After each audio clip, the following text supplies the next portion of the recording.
Hai sobat investor, hari ini kita akan bahas sesuatu yang mungkin udah sering kalian dengar. Ya, kita akan ngebahas apa itu saham. Dalam video ini, aku akan bahas apa itu saham secara umum. Tapi, aku nggak akan ngejelasin terlalu dalam. Harapannya, kamu semua bisa nangkep gambaran besar dari saham itu sendiri. Oke, tapi sebelum jelasin definisi saham, aku mau ngajak kamu untuk mengingat-ingat kembali nih. Kamu mungkin di jalan atau di mana gitu pernah ngelihat ada tulisan perusahaan A TBK, perusahaan B TBK. Nah, TBK itu apa sih? TBK itu panjangannya adalah terbuka, yang artinya terbuka perusahaan ini untuk dimiliki oleh publik alias oleh orang-orang kayak kita. Gimana? Keren kan? Perusahaan apa aja ya yang TBK? Ada banyak banget. Ada Bank BCA, Bank Mandiri, Bank BNI, dan ada Telkom juga, Sampurna, Gudang Garam, Unilever, Jasa Marga, Astra Indonesia, dan ada banyak lagi. Bahkan saat video ini dibuat, total saham yang diperjualbelikan sudah mencapai 900 lebih dengan status TBK. Banyak banget kan? Dan tanpa sadar, ternyata produk tersebut sudah mewarnai hari-hari kita, dari lahir sampai sekarang. Jadi ilustrasinya gini, kalau kamu punya perusahaan membuat kopi yang statusnya sudah TBK, misalnya nih, sebesar 20% dari perusahaan itu, berarti kamu memiliki 20% dari perusahaan tersebut. Jadi, dari benda, barang, karyawan, atau aset apapun yang dimiliki perusahaan pembuat kopi itu, 20%-nya milik kamu. Dan kalau dianalogikan seperti pizza ketika dipotong dan dibagi menjadi 5 bagian, kamu memiliki salah satu dari bagian tersebut. Nah, jika perusahaan membuat kopi ini untung, maka dari keseluruhan keuntungan yang dihasilkan oleh perusahaan itu, otomatis keuntungannya milik kamu. Bagaimana dengan ilustrasi tadi? Semoga dari ilustrasi tadi bisa membuat kamu jadi punya kerangka berpikir yang bagus. Untuk mengerti apa itu saham, bentuknya itu kan lembaran nih. Dulu emang ada fisiknya, lembaran asli. Tapi sejak udah zaman digital, lembaran saham itu bentuknya jadi elektronik. Nah, sekarang udah jelas kan? Terus buktinya apa kalau kamu udah punya perusahaan itu? Buktinya adalah lembaran saham tadi. Ngomong-ngomong tentang lembaran saham, satuan yang dipakai adalah lot. Dan satu lot adalah 100 lembar. Jadi, kamu jangan aneh kalau ada istilah lot nanti ke depannya.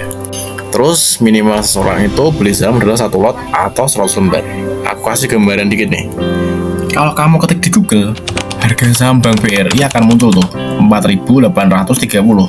Di sini artinya 4.830 adalah harga per lembar dari saham Bank BRI. Gimana? Murah banget kan? Kamu bisa beli bank yang besar, semua orang tahu Bank BRI, dan cuma modal 400 ribuan. Nah, kita balik lagi.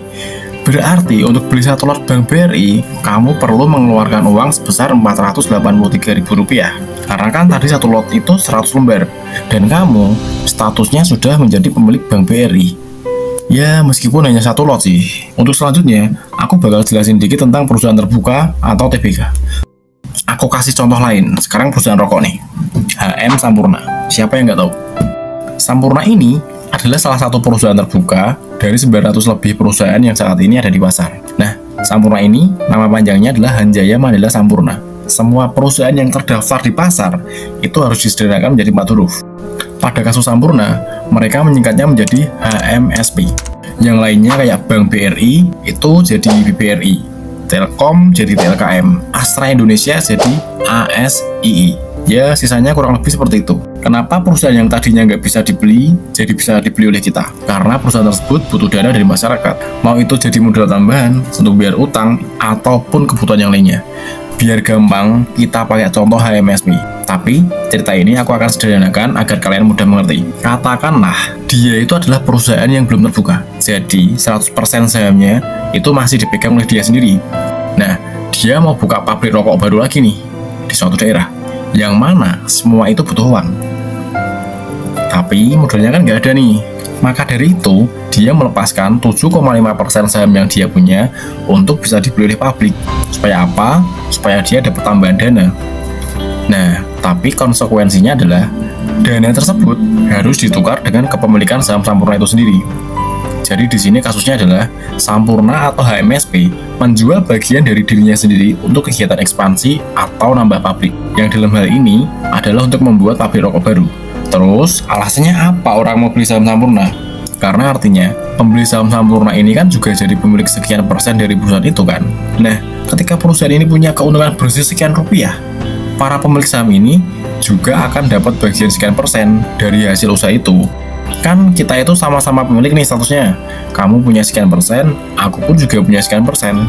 Nah, tahun lalu aja, saat 2019, keuntungan bersih yang didapat Sampurna adalah 13,7 triliun rupiah. HMSP sendiri dipecah menjadi 116 miliar lembar saham. Artinya, satu lembar kepemilikan saham berhak atas keuntungan 118 perak. Gimana? Kecil banget. Sebenarnya enggak juga. Coba cari tahu deh harga per lembar saham HMSP di Google. Coba kamu cek. Akan keluar tuh harganya. Rp835 per 27 April 2024. Nah, per lembarnya itu cuma Rp835. Coba kamu bayangin sama kayak beli rokok. Bayar parkir aja itu udah Rp2.000. Lebih mahal kan? Dari Rp835 per lembar saham ini berhak dapat 118 perak keuntungan dari HMSP. Nah, 118 inilah yang disebut sebagai dividen atau bagi hasil. Terus, Sampurna kan usaha nih, jualan rokok.